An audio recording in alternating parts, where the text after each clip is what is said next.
I know that you're quite health conscious about bodybuilding. Yeah. But obviously it's a very rough sport, physically, psychologically, hormonally. Do you have any concerns about longevity? You know, you've done an awful lot of extreme things to your body over the last decade. Mm-hmm. How worried are you about that longer term? I mean, I think if you're a bodybuilder and you don't worry about that, you're either stupid or lying, to be completely honest. So it's something I definitely, obviously with all my own health conditions from the past, is on the forefront of my brain. But I just manage it as best as I can. You know, there's blood work you can get done consistently to keep your markers on. There's a lot of tests. You know, diagnostics now are absolutely insane. And if you want to stay healthy long term, it's getting something, if something's going on with you, catching it early. So I do a lot of diagnostics and blood work and make sure I'm getting healthy. And ever since I was sick in 2018, my blood work's kind of continuously improved. So I know there's no like negative impact I'm putting on myself. Like I've reduced a lot of the stress and negative things I put in my body and increased more of my health. Like the type of food I give in me, it's not just calories. It's actually the quality of the food and the type of food and everything that I need that like I really focus on rather than just straight macros. I've never been a macro guy, and I'm even less now because I actually care about my health. And all these aspects, like everything I know I need with my body comes from a lot of the diagnostics I've done and vitamins and all this stuff. And I just know that I've made an agreement with myself that when these things start to falter and they start to go down, no matter where I'm at in my career, if I'm peaked, if I'm not peaked, if I'm about to be better, I just need to call it. I know that it's not worth it to me. You know, there's a life after bodybuilding for sure. Who I am is not a bodybuilder. There's more to me than that. I'll be happy without it. And there's no point in like, as beautiful as this moment in my life is, it's already been a great time. But if I'm going to sacrifice my future life, hopefully with a family and my children of my own, and I'm going to be sick or unable to enjoy it with them, that's the biggest thing I would regret. So I'm staying on top of knowing where I'm at. And if it goes down, I'm just going to have to call it quits. Yeah. I've heard you say that in the past there was compounds and things that you would have taken that now you're like, this is it's too dangerous. What are the things that for you are like off the table with regards to this is too much, this is too risky for me? The biggest one is like trend. Yeah. The good old trend that like there's guys who literally like base their social media off that now. It's just like a meme of the internet, of the gym culture. And I don't even think people realize the impact that these jokes and memes have on like people coming up who just see you constantly joking and talking about saying you need more of it to like be better and feel stronger and all this shit. But that's probably the most toxic thing you can put in your body. And I've done it in the past, but I don't anymore. I just haven't touched it in like 5 years. Why? Just the toxicity it causes in your body.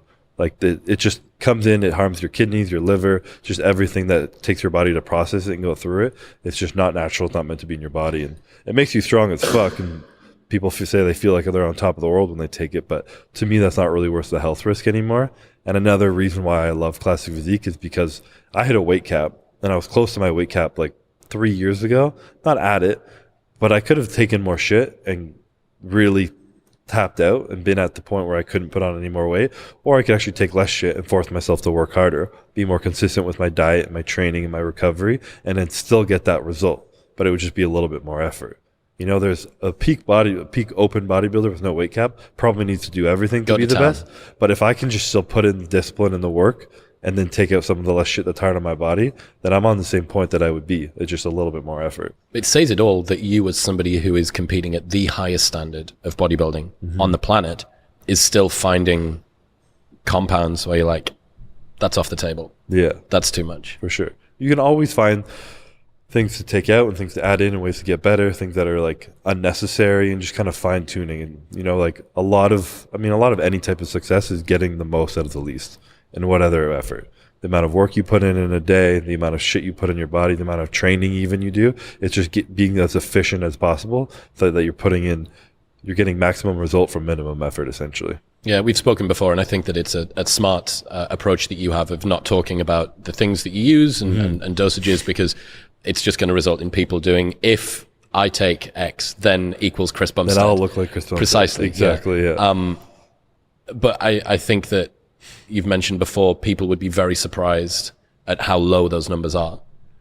I think most people in the sport can look at me and be like, okay, he hasn't made much changes in 6 years. Like, and they see me training and they see how consistent I am, so they would understand.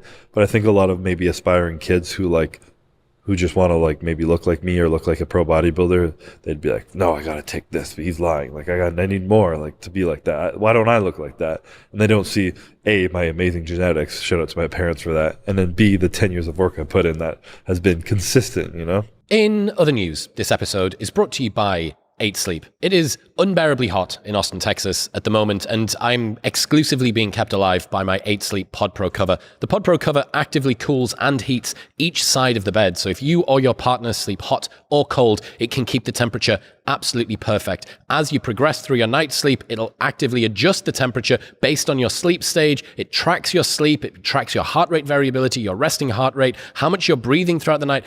It's incredible, and it does all of this by just slipping over the top of an existing mattress that you have. Good sleep is the ultimate game changer, and if you are focusing on your sleep, if you want to improve your rest and your recovery, this is an awesome place to begin. Best of all, they deliver internationally, and you can get $150 off any Pod Pro cover by going to 8sleep.com/modernwisdom. That's EIGHT sleep.com/modernwisdom.